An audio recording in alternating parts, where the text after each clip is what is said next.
अस्सलाम वालेकुम नाज़रीन। नाज़रीन, प्रोजेक्ट्स बनते रहे, आते रहे, जाते रहे, बड़ी वहाँ अजीब सी सूरत हाल थी। फॉर एग्ज़ाम्पल महकमे जो हैं वो किस तरह से मिसयूज़ करते हैं। मिसाल के तौर पे मैं आपको एक स्कीम का बताता हूँ।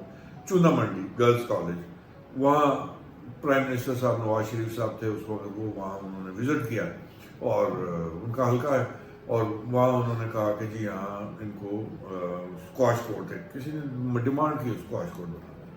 नाज़रीन, वो स्क्वाश कोर्ट का जो एस्टीमेट था वो उस वक्त वो 4 करोड़ बन गया। महकमे ने 4 करोड़ का एस्टीमेट बना दिया स्क्वाश कोर्ट का। अब वो 4 करोड़ का जो एस्टीमेट आया उसमें उन्होंने कहा जी एक से ज़्यादा स्क्वाश कोर्ट होंगे, उसके साथ राहदारी होगी, उसके साथ ये होगा, उसके साथ वो होगा। और स्क्वाश कोर्ट भी उन्होंने बनाए जो है ना, 3 स्क्वाश कोर्ट बनाए और तीनों को अलग-अलग कंपोनेंट उन्होंने बनाया। तो मैंने जब मीटिंग हुई महकमे की के साथ, तो उन्होंने उनसे पूछा कि भाई, एससी साहब थे आए मीटिंग में, तो मैंने कहा भाई ये बात ये है कि ये 3 आपने क्यों बनाए। कहते जी छोड़े इस बात को, 3 क्यों बनाए या 4 क्यों बनाए। बात ये है कि ये प्राइम मिनिस्टर साहब ने अप्रूव किया हुआ है और उन्होंने हमसे जवाब लेना है, तो आप इसको पास करें, ख़त्म करें बात, छोड़ें ये एस्टीमेट वगैरह ना देखें। मैंने कहा जी ठीक हो गया। मैंने स्टेनो को बुलाया, मैंने कहा जी नोट करें मिनट्स, नोट करवाया। मैंने कहा जी ये एससी साहब कह रहे हैं प्राइम मिनिस्टर साहब ने अप्रूव किया था, तो लिहाजा इसको ना देखें, ना एस्टीमेट देखें, ना बाकी चीज़ें देखें और मनोमान इसको एक्सेप्ट कर लें, और वगरना प्राइम मिनिस्टर साहब नाराज़ होंगे और प्राइम मिनिस्टर साहब ने ही इसकी तफसील देखी हुई है, पास किया हुआ। वो सर ये आप क्या लिखवा रहे हैं। मैंने कहा जो आपने कहा मैंने वो लिखवा दिया, अब बताएं। मतलब नहीं सर ये तो मुनासिब नहीं है। तो मैंने कहा फिर क्या मुनासिब है। अच्छा सर देख लेते हैं। ओके, जब देखना शुरू किया तो नाज़रीन वो मैंने कहा मुझे ये जस्टिफाई कर दें, ये जो 3 डिफरेंट कंपोनेंट्स आपने बनाए, इन तीनों की दीवारों को अगर आप इकट्ठा करेंगे तो बीच वाला तो फ्री हो जाएगा। कहते हैं हाँ जी हो सकता है। तो मैंने कहा फिर क्यों नहीं करते। और बाकी और इसमें इसकी एस्टीमेट मैंने कहा ये जो चीज़ लगाई है, इसका जो रेट लगाया है, इसका जो वो आपने कुशन रखा है, या इसका जो आपने वो कहा कि जी कंटीजेंसीज के तौर पे, ये 3 दफ़ा कंटीजेंसी क्यों रखी है आपने। कोई नहीं पूछता था, कोई नहीं देखता, कोई नहीं बॉदर करता। महकमा वाला ही देखता है। वो कहते हैं यार बस ठीक मिट्टी पाओ, चलने दो। तो नाजरीन बताने का मकसद ये है कि जो प्राइम मिनिस्टर का रोब दे के या चीफ मिनिस्टर का रोब दे के वो डराते, हम डर जाते और स्कीमें पास हो जाती। बहरहाल हमने वो स्कीम जो है उसको रिवाइज किया और नाज़रीन जो उन्होंने 4 करोड़ का प्रोजेक्ट दिया था वो 60 लाख रुपए में टोटल हमने उसको क्लियर किया और कोई उसमें फैसिलिटी कट नहीं की।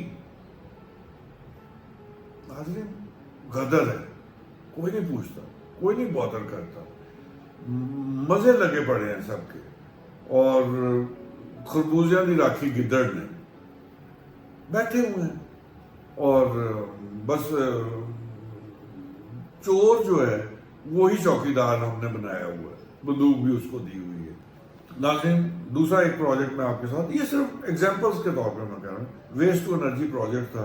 जब मैं एमडी सॉलिड वेस्ट मैनेजमेंट था तो वहाँ भी मैंने उसको स्टडी किया और फिर मैंने बताया इनको कि यार हमारा जो कूड़ा है उसमें वेट कंटेंट बहुत ज़्यादा है, ड्राई कंटेंट नहीं है। अब जब 90% के करीब वेट कंटेंट होगा कूड़े में, तो उसको जलाने में और उससे एनर्जी पैदा करने के लिए हमें ज़्यादा एनर्जी कंज्यूम करनी पड़ेगी और लेस एनर्जी हासिल करेंगे। It's not workable. हाँ, यूरोप में, अमेरिका में, कनाडा में इट इज़ वर्केबल इसलिए कि वो उसमें वेट कंटेंट बहुत थोड़ा होता है और ड्राई कंटेंट ज़्यादा होता है। वेट कंटेंट और ड्राई कंटेंट में फ़र्क ये है कि हमने सब्जियां भी इस्तेमाल करनी है, पानी का भी इस्तेमाल करना है, और ये सारे वेट कंटेंट हैं, यानी ये वो चीज़ें जिससे वो कूड़ा जो है गीला हो जाता है।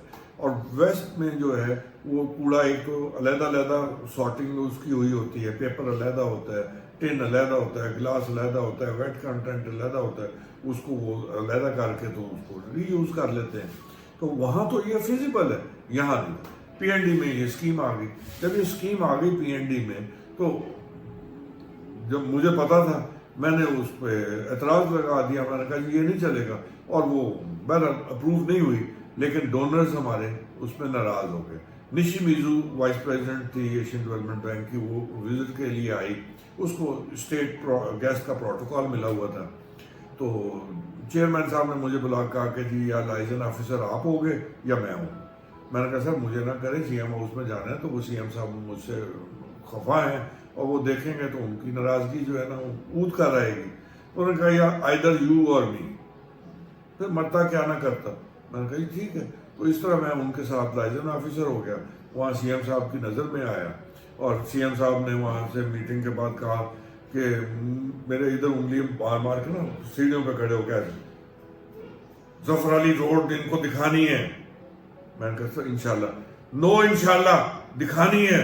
میں نے کہا سر میں انشاءاللہ کہہ رہا ہوں دکھاؤں گا, یو مسٹ. ٹھیک ہے جی. گاڑی میں بیٹھے تو وہ نشیمیزو جو ہے اتنی چلاک تھی, اس نے کہا کہ یور CM جو ہے نا از لائک اے چائلڈ. میں کیوں کیا ہوا؟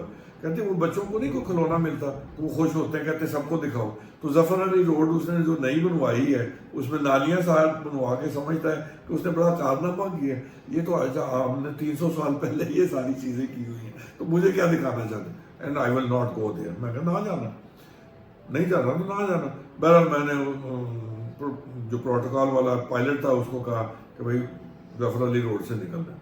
وہ گاڑی ادھر سے لے کے چلا گیا. میں کہا یہ ہے ظفر علی روڈ. کہتی تمہیں میں نے کہا تھا میں نے نہیں آنا. تو میں نے کہا پائلٹ لے کے آیا, میں کیا کروں.